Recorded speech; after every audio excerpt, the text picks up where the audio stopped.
you're a young thruster around town and you lust after an executive car, you've had kind of three default options in the past. An Audi, a BMW, or maybe a Mercedes. But now, there's a new boy in town and he's determined to rough things up a bit. It's this car, the Jaguar XE.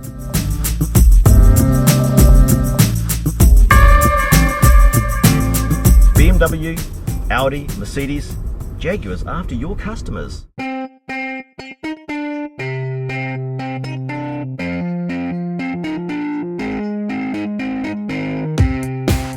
Jaguar's had a big problem with perception.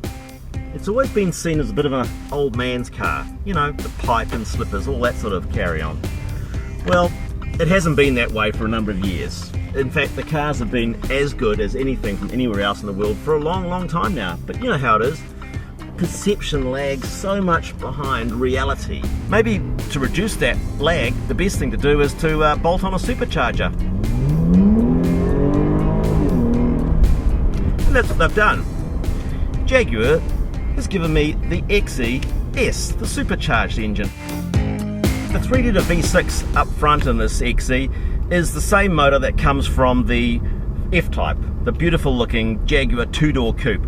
So it's a supercharged 3-litre putting out 250 kilowatts and 450 newton meters torque. Does 0 to 105.1 seconds and is governed to a top speed of 250 kilometers an hour. So it's not really a pipe and slippers car.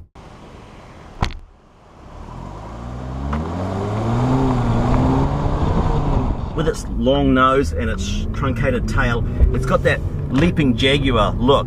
So it looks the part on the outside, and inside it's no different. This broad top of the doors here sweeps round and joins in a sort of almost like a seamless manner into the top of the dashboard and gives you a kind of a sitting down inside an amphitheatre type of feeling, which is quite nice. I really quite enjoy it. It's quite dramatic, and there's also a very broad transmission tunnel here that separates you from the passenger. It's very clean, very uncluttered, very couth and restrained in a kind of English manner.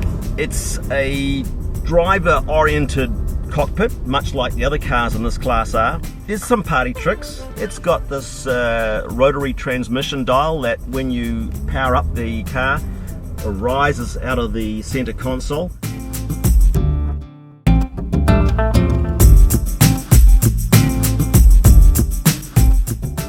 It certainly feels like the $106,000 that it costs, and it's got all the specification that you could want.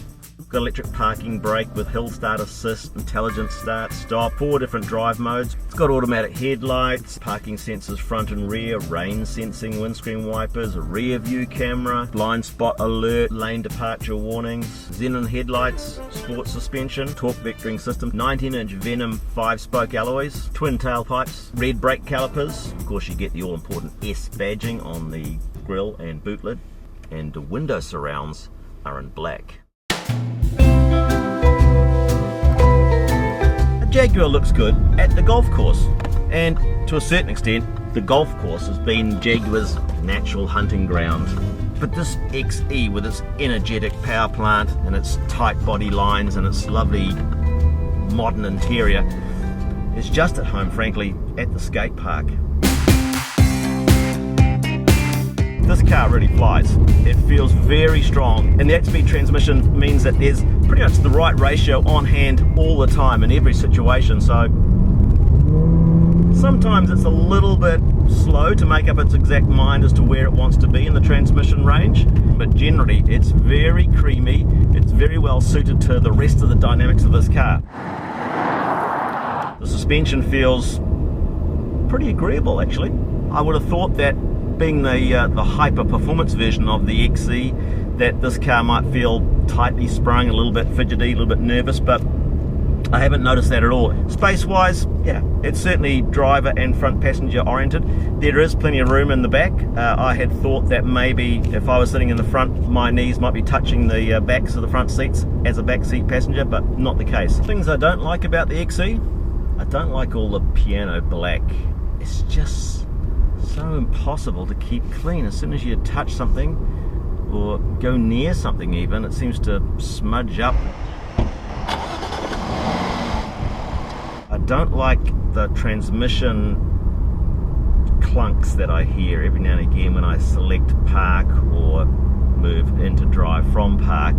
If the car's not absolutely still, like completely stopped, and even then you still get the occasional clunk as it engages park or drive, and that's a similar sort of disturbance you get when the auto start stop actuates and deactivates. When it turns itself off, sometimes there's a little bit of a shudder forward, and when it starts itself again you get a little bit of a shunt, which just takes the edge off what's otherwise a very tranquil experience. I mean, we're doing 100 and something odd k's down the motorway here, and it's very quiet, very little tyre noise, hardly any wind noise. It's got great visibility. These A-pillars aren't too restrictive. So straight away I start getting to things I like about the car, because there's so many more of them than what I don't like about the car. You know, that supercharger's a kind of a weird thing. Tootling around town, the engine sounds a bit thin and the exhaust sounds a bit lightweight. But when you start to work it, that's when it really comes into its own. It's quite a Jekyll and Hyde transformation.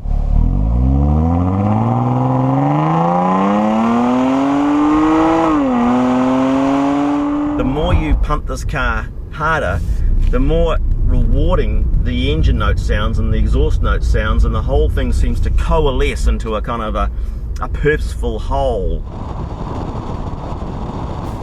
It's as good in pretty much every respect as the default German competitors would be, and to drive it might even be a little bit better, you know. That supercharged engine just really delivers. That 8-speed gearbox, particularly in the self-selecting mode, it always seems to have a ratio that's appropriate, and the car has got fantastic brakes, beautiful handling, lovely weight distribution front to rear, lovely rear wheel drive platform, all those goodies that you need. And the other thing I guess I like about it is it's a Jaguar. It just feels kind of special, and it functions, that's the main thing, it functions as well as any other car in the class. If you've got 80 to 120 odd $1,000 to spend on a mid-size 4-door 5-seater car, it takes a lot for you to step outside of those Audi and BMW and Mercedes options. I mean, you have to be a bit of a maverick, frankly, to even look at a Jaguar.